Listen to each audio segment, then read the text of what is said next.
seise kupambere aiwa zviri kutsobida vazhinji vari kubvunza zvikanzi ko kuti zi asimaenda kubulawayo ndokwatiri chokwadi muri yeZimbabwe but nokuda kwendepfenyuro tinenge tiri tesezve munenge makashibata chimuti muripo ikoko ndokusaka muchinzi ngolaikaikani kungobata pachanelo chete tinenge takutofambidzana izvo zvitisati tapinda pamhepo zvatiri kumhanya nazvo nezvatiri kupfapfaidza matove nazvo ikoko kana makajoina ligi mhanyai paNational FM WhatsApp channel yeNational FM munoti followa ipapo kune vese vasati vakufollowa munongotumira kaiziro kuti linki pa 0712393852 0712393852 tichipaka kutenda kuna Natasha Ziko pamwe chete kana Ezrauto vari kuMbari Studios singadai kupedza nguva tobva tangopinda kamuchirongwa chenyu chanhasi bozhongora segment icho chatiri kutsudzura tiri kunoko kakuZITF 2025 baba Isabel makatibatireko nasi icho kwadi muri yeZimbabwe ndiri mukati mukufamba nekupfapfadza nekutsudzura tiri kuitika matima wese nyika ino muri yeZimbabwe chandakabata pazuva ranhasika ndechekuti kusawirirana nokuwirirana kwevanhu zvinobva muvanhu vanditika rega ndikwati paka Harare kusanganisa nenyanga simudza mbada tirove pakatsikatsika handiri yaiwaiwe ndakumbira handiri yamaikaniwe iwewe handiri yaiwaiwe Beautiful, really beautiful. Kioro Daniel, she will be beautiful. Beautiful. Simuti chakabatwa kuno. Tapio. Oh, mighty spine for the pitani pro. Afana tu sipekechene mturai mambo. Jumande wakachuemba kimini kiacha. Sipiniti horo mighty. Daniel, she will be beautiful. Wakachuemba. Sipiniti horo mighty. Daniel, akioroshi. Hairi. Po. Rikiti. Boom. Icho kwa dimuri ya Zimbabwe ndapinda ndiri mukati mukufamba mukati mukufafedza mukati mukupinda muchirongwa boshongora segment part 1 muri ya Zimbabwe nyaya ndinayo panapa inyaya yatika mukati meguta reHarare yemurume anobva mukati menyanga ari kuchebedzera kuti izvo ndinasahwira wangu ane motokari yake rudzi rwekarwerika 5 time but motokari iyi yakati ichimuswa kuseni mushure mekumbopaka mune zvakanaka makuseni yakumutswa zvekuti ende kubasa chikonzero inotakura zvinhu zvevanhu yakuda kufamba pane kurira kwaisanzwisisa zvakanaka kubva mugearbox achibva achibedza murume anobva kunyanga kuti uya umbonditarisira chikonzero ndinoziva uri makanika umbonzwa kuti zvakamira sei kanoisi kari kubuda akazokonzeresere kuti motokari yangu ikanganisike pakufamba then oroshi will be for mati muridzi wemotikari anogara kupi mwene chiri waga anogara mukati menzvimbo yeHarare kuWestgate right zvadaro makanika achibva asvika paya ndokubva amira pane pamwe pamusoro pegearbox pekuti kana uda kutarisa zvinhu zvakawanda musati marivhura ndo pamunogona kuita pamunotarisa napo anditika kuti mukati makamira sei kwete zvakawanda zvokungoona kuburikidza nekusvika panonzi paflywheel anditika ndo pakatarisa ipapo tikanzi ndambenge ndakabata waya ndiri kufunga kuti waya handichaione dzimwe dzenguva yadonhera imomo saka makanika kaita zvezvekungoti rega ndibopenzera chigumwe chikonzero buri racho idiki vachilaita nefoni kuti vanyatsoona mukati paakangopedza chigumwe mukati kunze kuti mune chirimo here chigumwe chichibuda ipapo chakabuda chaakudonha ropa kusvika munzara panga pasisina chigumwe chagurika changa chadambuka chasarira mukati ari kuti hapana injini yambotenwa ndangopinza chiri kuda kungonzwa kuti pamusoro pane chandingaguma here kana kubata chinoratidza kuti sezvo mange makabata waya dzimwe dzenguva yarasikira imomo zvikanzi hapana but chigumwe chasara imomo akutodonha ropa no inini ndakuvaraka mandishidza ndizotarisa basa renyu but ndakuvaraka ndoita sei zvikanzi ini ndinogona kukuendesa kuchipatara waenda kuchipatara moto yangu yoenda kubasa zvikanzi aiwa pane pisi kuratidza kuti yadambuka ichi yapinda mukati yasara mukati umo ndo yandiri kuda pisi ikanisati ndaiwana motokari hakuna kwainoenda murume ari kushevedzera kuti motokari yangu inofanira kuti iende kubasa iwewe ndipo panotobva mari apa ndichienda kuno kurapisa motokari ichienda kubasa uye ari kushevedzera kuti panapa handibvi ndoda kuenda kunorapwa but ndaona pisi chigumwe chikonzero chiri kundivhunutsa ndechekuti motokari haina kutenwa haina kumbofamba chambondigura chigumwe chisare mukati chii ndoda kuona chigumwe changu varume ndokunetsana zuva ranizuro ranga riri zuva rechipiri makanika achirara motokari achiti haiendi kubasa kusvikira gearbox garibviswe wandipa kapisike chigumwe ndoda kapisike chigumwe kari imomo saka murume ari kuchedza kuti ukada kundinetsenda kuenda kumapurisa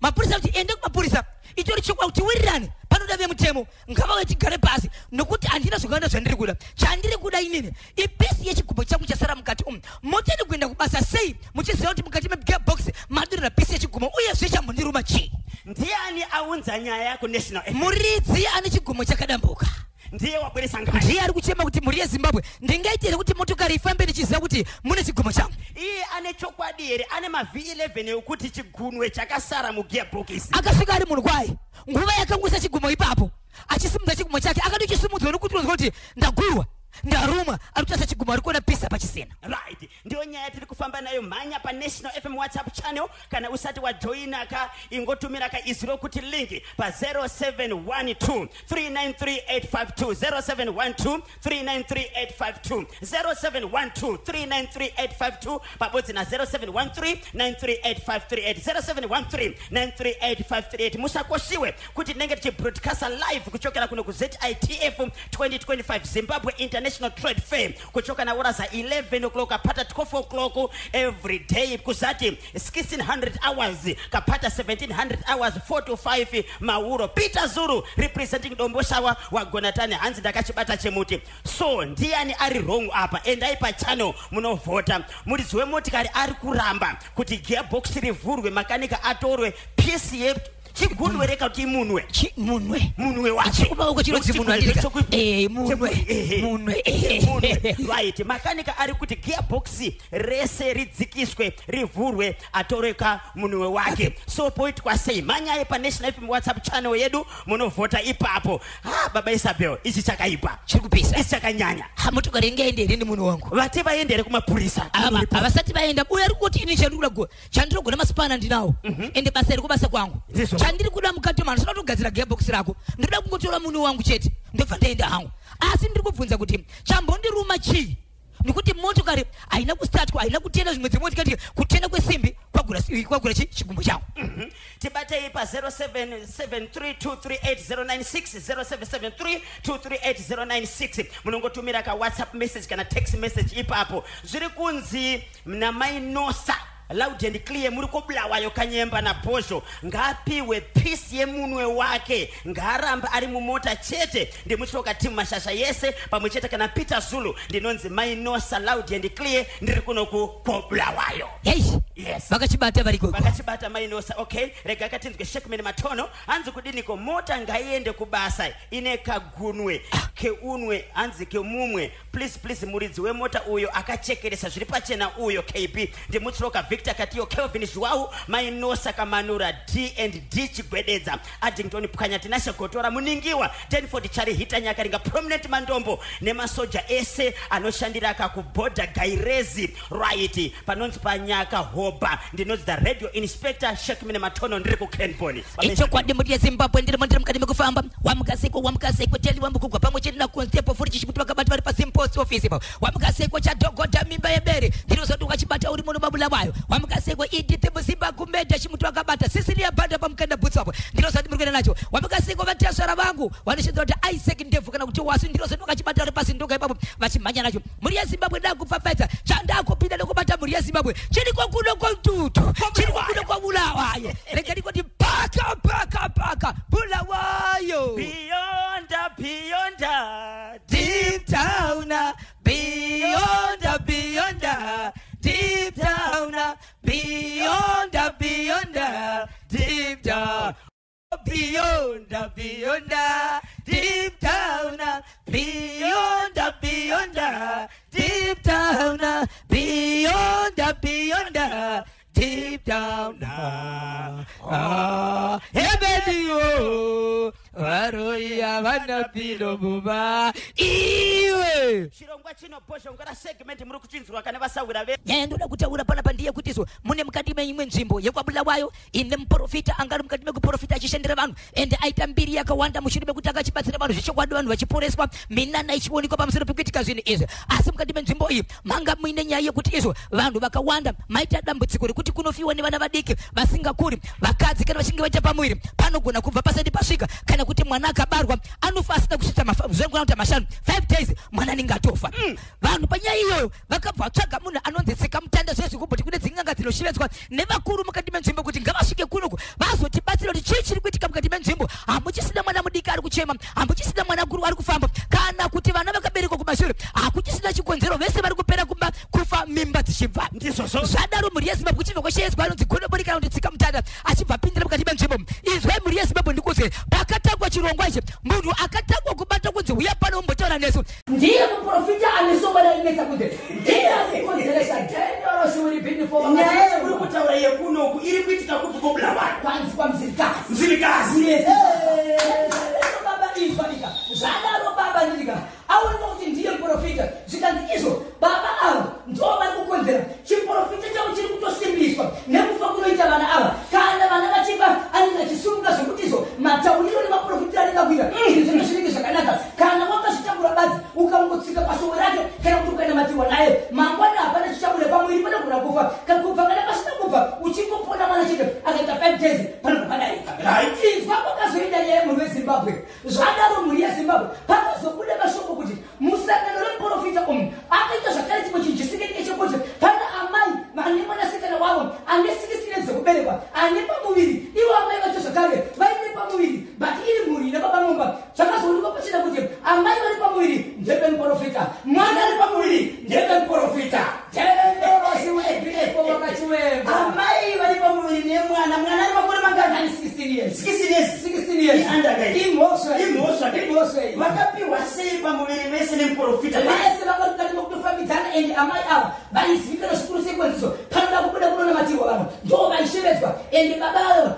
vanoshandira mune imwe nzvimbo asi kana vachinge vasvika ipapo vaitotorwa vachiitirwa munamano chinzi kubasa kwavo kuti zviitike zvakanaka vanoda kuitirwa imwe nyaya zvakada ikaitika ndeyekuti baba kubasa kwavo murume wamai ava vakazomikiswa nemuprofita kwakambondidza nyaya yekuchinzi kwabiwa baba vakatombovhariwa muprofita uyo ndiye akatiranazo kuti baba vabude panze ari kuti ndiye aiva genealogy mukati meribhinishi atizoita hurumbaiti kusvika pagenealogy saka baba vari kuzvira here kuti mimba kuzvitakura kwakaita mudzimai wavo nemwana muprofita ndiye aita madhira izvo baba pati zvazoitika zvaitika kudaro zvaakushedzerwa panharaunda kuti kwakuonekwa zvakare kuti musangana imomo mutori nevamwe vana vaviri zvakare vari kunzi ndive muprofita iyowo waakasimudzwa chiti chaona wenzi kuti pavana uri kusangana vanhu vakundirapi kusvikira anongedza muprofita muri yezimbabwe nyaya iri kutaura iri mumaoko emapurisa muprofita akapondwa nyaya iri kutaura panapa ndeyekuti akatyorwa ruoko akatyorwa gumbo ari kutofunza mimbavha zvaro zvakanaka zvakare achibva aita sei ainiswa muchipatara zvakare kune vanhu vanokwenda kuita vatatu zvakare vakasungwa nenyaya yekuti vari vamuprofita kunyange aparambozva saka muprofita ari mukati mechipatara ari musungwa vakarova zvakare vamwe vacho vari kumaoko emapurisa vakabatwa tamirira kutinzwa kuti nyaya ichafambiswa sei asi iri kunzi iri kumirirwa kunzi muprofita akunzwa sei kana izvisumudziro pavantu aratindimura aramenya mupostori profita mamuna wamai ava akaripo apo pavanhu vakarova muprofita murume wamai ava haapo ipapo pane munin'ina wake munin'ina ndiye akarova muprofita semekuziva kuti mai guru yes vakamhanya ende akarova namba ine vanhu vakarova endeswa kuma 16-17 ichofaa vakabatwa 3 asi vanhu vakakusunga neuhwani hwavo muvhileji kuti munhu akadaro iwo baba ava vakuzvizivere kuti mudzimai wavo nemwana wavo vakamitusa nemuprofita avo vakuzviziva yakona nyaya yamiriwa saka vari kuti kudini ndo nyaya yamamirira kunzi hapana chiri kutaurika chikonzero vamwe vari mukati mekusungwa iye muprofita ari mukati mechipatara ari musungwa zvakare saka vanhu vamirira kuti vanzi kuti baba nenyaya yavo kana muprofita akunza zvakanaka akukwanisa kutaura ichaendeswa kupi ini chatorwa sei ziri kuita kudiyana ziri kuita kunyangutana 14 minutes to 12 pazbc national fm radio live tiri kuno kuzimbabwe international trade fair 2025 yes 65th edition kune vese kaona kuti bata tinenge tichibatika live kubva nenguva dza 11 nemachibesi kunobata 12 o'clock masikati kubva nenguva dza 4 kunobata 5 o'clock every day musakanganeukaa kuti iri kutariswa kakuparurwa kuvhurwa zviri pamutemo napresidento wenyika yemozambiki president Daniel Chapo musi wechishanu asi regai ndikudzereka kuti wow mastenzi atiri kuonaka kuno this year ndiye mhande pamusoro iyo stand yezbc yacho aiwa kazvakarongeka huyai muzvionere mega so toti kudini kwanaibabavisapo ndiani aunza nyaya yekuno kobulawayo pachimuti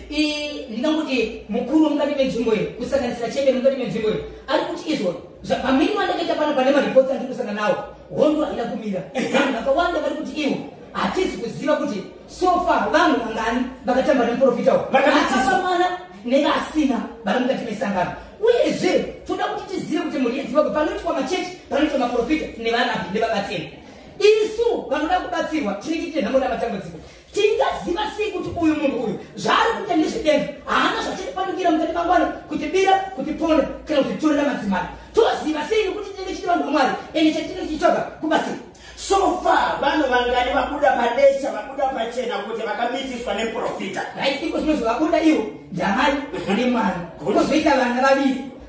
ava vese ana mai vavo havana varume madzimai anonamata havana matamukereke asi zera racho riri kutoonekwa kuti kubva achitanga kupinda mukati menzvimbo iyi nokuti vana avo mumwe mukuru wacho atori neteresi kureva kuti atori makore achichimhanya ya chechi kana muchiti profita ichechi yerudzi dzimweya dzinoprofita dzinoprofita vana po iri ndipo rega timbonzwa kakubva kwavadiwa vateereri manyama kuti vanoti kudini kune vese vadaka kupinda pachannel yenational fm radio icho chekuno kobulawayo alright hanzi naShackman Matono icho chemuprofita icho chinosuwisa chinonakidza futi nokuti kutaura kuno uyo muprofita atori busy kuita munamato wokuti Mwari nditorei zvenyu nokuti hazvisi nyore kuti uri kurwa apa wakamirirwa ne16 years mujeri uri kurwara apa wakamirirwa nejeri ndinonzi the radio inspector Shackman Matono ndiri kuKenbon dzakawanda ndokunonzi kutsva dumbule musana mungoma kebe chinenge chakachaya ndiuya ndinoshividzira kuti chadzunda iyayi apa nenge pasina kumira bosha saka mapurisa vari kuti kudini kuburikidza nemwana uyu akamitiswa nemuprofita 16 years yatova mhosva ndokusaka nechiti murapwa ari musungwa zvakare yatove mhosva dzakamumirira nhasi mukunzwika kuti hamusi kumba kwenyu kahunu kacho ndeke munhu hanzi adedzwa sadza kumaraini woti ndakaguta apa dumbu hanzi rakanzwa nenzara imi murume uyo ngapiwe pisi yechigunwe chake ko iye muridzi wemotikari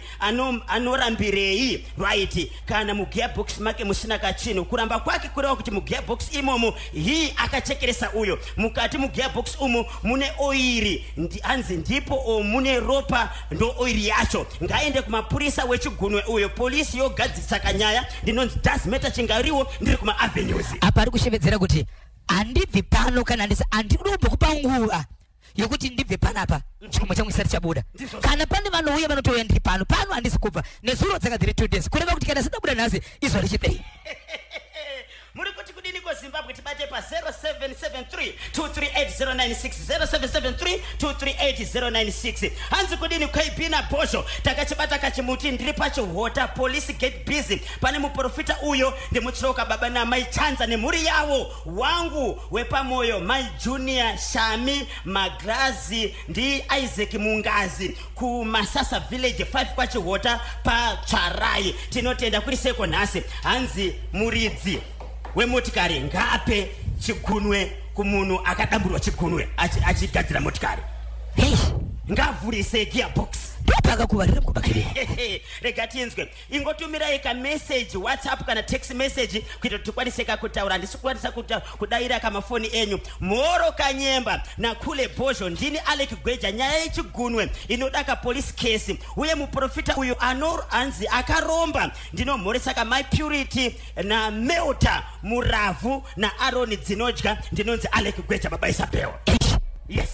akachibata Gweja 0773238096 0773238096 KB right hanzi takutotya kugadzira mota kana zvadai ndinonzi Jerry Mashonganyika kuchiweshe kwanzvimbo nokuti chinogona mugearbox akomana toita sei avai rega tinzwe kuti vamwe vari kuti kudini Peter Zulu sending dombo shava akachibata chimuti kuti dzvi hanzi kudini kona Peter Zulu murume uyo ngadzosere munhu chigunwe chake amurapise mota haidye nyama mishonga iyo ari kutoda karopa hanzi vakatotanga vanhu vaya ndinonzi Peter Zulu representing dombo shava icho kwadi muri yeZimbabwe ndiri mandikati bakati mukufamba kati chudzira mukati pachimuti rega ndikuzivise kuti wamkasekwa idite muzimba gumbete bizare kwa bulawayo chimuti munenge makabata muri kati bekufamba nacho paka Harare epatweni paki kana kuti epwe seku Harare epwet paki chiri kuti kudini icho kwadi muri yeZimbabwe rega ndikuzivise kuti kwakaita mai vanga vari mukati mekurwara kudaro hama dzavo dzaikundikana kusvika nenguva nekuda kwezvikonzero pakaita mai vaigara navo chikonzero vaigara pamba ipapo vari mukati mekuriro chaipapo ndo vaiona kuti mai ava vadya mai ava vageza mai vapiwa chikafu uye pekurara papi ndo kubva vaita 4 months vachichengeta mai ava mai ava vachibva vazosvika zuva rokufa vafa kudaro hama padzakaziviswa dzichibva dzauya kuti tauya kurufu vauya kurufu kudaro amai ava vaichengeta mai vachibvashivedzera kuti ndati ndikuzivisei kuti hama yenyu yafa chamavinga pano ndechekuti munofanira kuviga hama yenyu but pfuma nezvese zvakasara panapa ndakanzi nditore chikonzero ndini ndaichengeta munhu apa munhu wacho aichengetwa afa. Pulo man selector mati chaketika kwa Harare kune amai vairwara vari mukati meguta reEPF kunonzi kumuguta vachirwara kudaro hama dzaamai ava dzaisauya kuzoona murwere achirwara ari apa amai ava vairocha pamba pamai ava vachivokuna kuti vadye chikafu vageza here vapfekedzwa hembe here kusvikira amai ava vazofa amai ava vanoti vaiudza dzimwe hama kuti venyu vedai mai vava kuzoona mai venyu uye muzoona vasukuru venyu kana kuti vemuzoona sekuru venyu chikonzero kurwara kwavo kuri kuenderera mberi hapana kasvika kana kuuya asi mukadzi uyu airocha pamba apa aitoziva kuti pane hama apo pane hama apo pane hama apo but vaikundikana kusvika panzvimbo zvazodaro amai vakasvika pakufa vafa vakasvika vaudza shoko rokutizo amai vaita sei amai vafa ndozuva ratanga kufamba hama dzichiwa kupi kurufu vasvika parufu paya vakugadzira choviga sei munhu zvinhu zvakafambiswa sei pano paka pane pfuma yakaita sei zvikanzi namai vaichengeta pane zvimwe zvese rongai zvimwe zvese taurai asi toda kukuzivisai kuti pane zvese muchaita kuviga munhu wese but pfuma nezvese zviri panapa hapana chinhu ndakasiya ndapiwa nemunhu vigai hama yenyu ndini ndakutora zvino veukama nevamwe muri vezimbabwe vari kuti izvo ndizvo here kuti mutorwa akapotora pfuma yemunhu asina kugara naye iri nyaya yekungoti anga achichengeta nekupepa murwere uyu mutorwa uyu naamai vakafa ukama hwavo huri papi vakasangana papi ndevaroja nalandlords angari roja ndiani angari roja ndiye aipepa akafa ndiye muridzi wemba right akafa ndiye muridzi ndiye muridzi roja ndio raipepa ndaipepa saka mushure mekufa kwa landlord yes roja rokuti ndiri ndakasirwa pane here zvakanyorwa pasi zvakaiswa chidhiri taitaura tiripo titozivana nokuti ndingachengeta baba ungapiwe imba ungapiwe property nemuromo zvakanyorwa pasi kunonzi kujika baba kutsika madziro kunzi zvimwe zvese musabatezvo ligai hama yenyu izvi ndezvangu saka veukama hama dzemufi dziri kuti atapesera vachitanga kutaura nenyaya iyi vakaguma vaenda kumapurisa so mapurisa nezuro anga asati asvika tamirira tinzwe kuti kana mapurisa achisvika nhasi ndiye mapurisa here kana kuti ine kwachanzi iende asi munhu ari kushevedzera kuti pano panotofiwa zviri ndezvanguzi ndakapiwa nemwene wazvo amaiwe ndiri kona Lawrence Munkomo ari kusimusa janja ati ndoda kumbobatsira pane ichi okay Lawrence hozalapa right iri papa kana zviri zvechokwadi zvekuti valandlord vakasiya vasira loja ravo imba kuti hayi uchazotora imba iyi hayi tichaona kati kana vavigwa ipapa vachatangawo kutaura vachadudzira vega hatine chivano vachamuka vega vachitaura kuti pai munhu imba yake mupei zano dzake munhu ndini ndakamusiya ndaita sei ndamupa pasina izvozvo pasina kunyoreranwa pasi hapana chinofamba saka muri kuti kana pasina mhepo yazomuka ikazadzisa zvafa mfana ekaya mfana ekaya pane vamwe vasingabude mhepo kunge vana Ezra Kaundaka vana Shugeta vabude mhepo inotorova imba iyi inotoenda imba ipapapa kana kuri kuti ndechokwadi ndezvechokwadi hayi imba iyi ichapuwa loja aiwa tulani kanyemba nyaya iripo ndeyekuti chero mapepa aripo kukanzi mapepa hapo hana pakanyorerwa munhu koti yobva ataura kuti aiwa iwewe uri loja wewe hausi uri mutorwa mai vachadzoka kumunhu achapuwa imba yekuti imba iyi ndakaipa kanyemba chero ari mutorwa mupei chero ari mutorwa mupei imba iyoyi ndini ndakamupa neuchapupu hwakamboitika kuno kubulawayo akaipiwa imba but aizvozvo zvazvaita zvokutonyorerana asi kuti veukama vaitotarisira kuti mboya va zvavakura vachaita sei imba yeyo vakangofa chete havana kuzobatsira pakupepa murwere asi iyo murwere akatotora matumaningi zvitupa zveloja rake akanogadzirisa ega saka pavakazoti vamhanye kuti takuda imba vakawana roja ranga ratofamba nendima nechekare vazvanyorerana pasapa manje musiyano uripo ndekuti apa papasina kunyorerana pati zvinoitika zvakadaro but ipapa sezvataura branch manager tichaona mai vachamuka vachitoti pai munhu imba yake ndini ndakadaro Tete Soreni Sebanda, tete venyika, gadzirisa nyaya iyi. Iko makuda hama nekuti hama yafa ichirwara makange musipo. Tichitaura na advocate panyaya will iyo. Hanzi will inogona kuita verbal, inogona kuita written. Saka will yakatosiiwa iyi asi iri verbal. And the will aunyorere kuti ndoda kuti vana vangu chete vemuropa vandakazvara kana hama dzangu dzeropa dzive dzinotora. Even mutoro akandichengeta ndinomutenda pawill. Saka tete muri kuti mwepo muntu ankoza kusiya wanemba will na muromo anogona kusiya anyora will ne muromo. Yes, munhu anogona kuunganidza vanhu kuti veduwe inini kana ndafa chakati changu chitorwe naningi, mota yangu itorwe naningi, wigi yangu itorwe naningi. Mumwe anonyora asi zviri verbal zvinototariswa chaiko kukoti kuti akasiya ataura asi wafana kutaura kunge kune vanhu vachaita sema witnesses. Hainetsi zveiyo iye anogona kutsvagira kuke vana witness vo witness iye kana ane uchapu contractors reve kuti makanyorerana pasi nguva dzese inga dzimba dzakamira wani pane vatakanyorerana pasi. Zimbabwe ziri kudiyana 2 million vaterere vanoti kudini. So Roger, yes, raigara rega pa na landlord vari 2 pane witness yokuti anogona kuzomira kumatare edzimhosva kana hama dzemufi dzaramba dzakatsika madziro. No, Roger rine nyaya yawo isecret yaro nemufi vari 2. Alright, tinodzoka zvakare kamangwana futi 11 to 12 kuno kuZITF Zimbabwe International Trade Fair 2025. Vatereri vavhota, ichokwadi, vatereri vataura. Takanda pa channel kuti ndiani ari wrong. Muridzi wemota ari kuramba kuti gearbox rivhurwe makanika atorwe munwe wake. Ichokwadi. Makanika ari kuti gearbox ridzikiswe rivhurwe atore kachigunwe chake. So vaterere vati muridzi wemota ari kuramba kuti gearbox rivhurwe makanika atore chigunwe ari wrong. Ngape mukana makanika kuti avhure gearbox aende katsunza aende katsunza. Baba Isabel, kukubatai vari kunokobulawayo nenzvimbo dzakatendedza kuti wakupei nyaya munobatika seni. Ichokwadi muri Zimbabwe rikanditero nchiti vanenge vachida kundibata munondibata panhamba dzangu dzisina chipomero ndati nhamba idzi dzigunyadzise. Inhamba dzinotizvo 0771 545 025 0771 545 025. Ndapota musabipa sa ETV Muzimba Gumete. Rikiti